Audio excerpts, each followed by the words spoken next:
वापस लेने के लिए 11 वर्षों से अनुदान हम लोग को नहीं मिला है।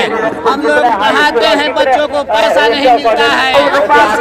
न हाई स्कूल बनाने का काम हुआ जनसंख्या के अनुपात में, और न इंटर कॉलेज बनाने का काम हुआ जनसंख्या के अनुपात में।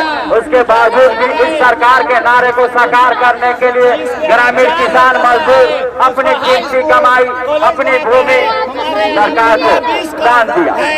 भारत सरकार को, बिहार सरकार को अपनी भूमि का रजिस्ट्रेशन किया कि हमारा योगदान है, और सरकार हमारी अनदेखी कर रही है। जमीन में बिल्डिंग बनाए, हम जिन बच्चे को पढ़ा करके भारत का भविष्य का निर्माण कर रहे हैं, उन बच्चों को पढ़ाने वाले शिक्षक अक्सर पर है, भुखमरी के कगार पर है।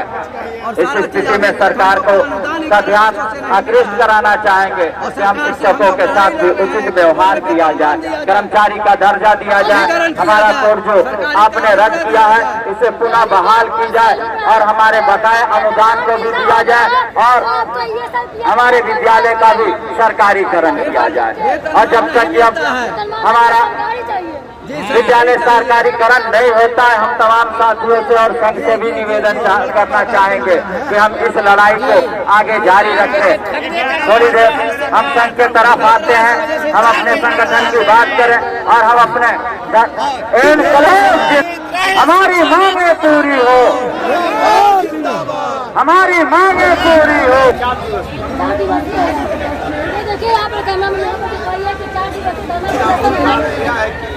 ये 715 माध्यमिक विद्यालय हुए बिहार में 40 वर्षों से संचालित है।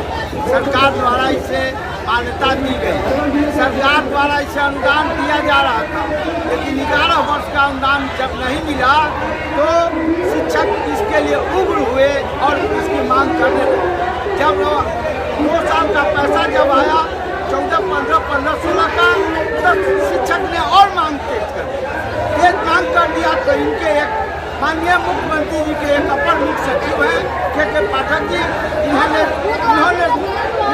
शिक्षक को गाली गलौज किया, और करने के बाद कहा कि मैं बता देता हूँ, और ये 715 माध्यमिक विद्यालय में 178 का भी नहीं मानता वापस जाएगा। 40 वर्षों से जब विद्यालय में विद्यालय नहीं थे हाई स्कूल, तब यह विद्यालय द्वारा पठन पाठन का काम कराया जा रहा है।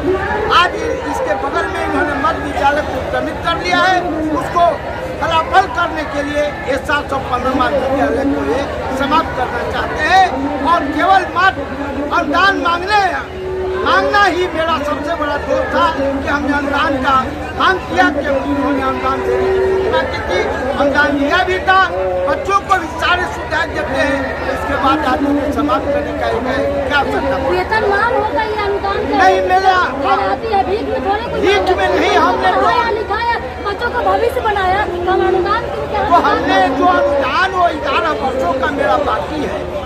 2011 से लेकर 2023 तक बहुत शिक्षक मर गए, बहुत से सेवा रिटायर कर गए। मैंने कहा कि कम से कम अनुदान तो मेरा दिया जाए, लेकिन यह मांगने के कारण हुआ कि नहीं, आपका हम जांच करेंगे, और जबरन इन्होंने कमेटी हमने सभी IAS अफसरों को विद्यालय में भेज करके जैसे तैसे डरा करके धमका के बाहर से फोटो ले करके, और गलत कानूनी ढंग से इन्होंने उसका मतलब निलंबन कौन सा जांच, कौन सा पड़ताल जो अभी कभी इन्होंने कभी भी इस विद्यालय के बारे में इसकी कमेटी के संसाधन आता था, उसे भी इन्होंने 2012 में भंग कर दिया, और उसके बाद आज ये कहते हैं कि हम समय देंगे। तो समय देने के साथ साथ ये साधन भी निश्चित करें। ये सरकार का काम है कि मैं समय देता हूँ, साधन देता हूँ, आप इसको आगे विकास में लाए, इसको आगे बढ़ाएं। लेकिन यदि मैं ऐसा विभाग हम लोग दोषी हो सकते थे, इन्होंने आज तक 1 रुपया का संसाधन नहीं दिया, और विद्यालय को बार बार जांच करके, और इस बात को जबरन केवल अनुदान मांगने के कारण विद्यालय की मान्यता इन्होंने 178 का समाप्त किया है। शेष की भी धमकी दी जा रही है कि हम सबको मान्यता समाप्त करेंगे। इसलिए हमारा मांग है कि आप जो भी 178 विद्यालय का हमारा संबद्ध आपने निलंबन किया है, उसको वापस कीजिए। 11 वर्षों का मेरा अनुदान आप भुगतान अविलंब करें, और इन विद्यालयों का अधिग्रहण करें। यदि नहीं होगा तो हम लोग भी अब रोड पर आ गए हैं। 8,500 शिक्षक कर्मचारी और 5 लाख छात्र छात्राएं का भविष्य क्या होगा, यह तो तय होगा, अब होगा ही। जिंदाबाद, जिंदाबाद, जिंदाबाद। जिंदाबाद।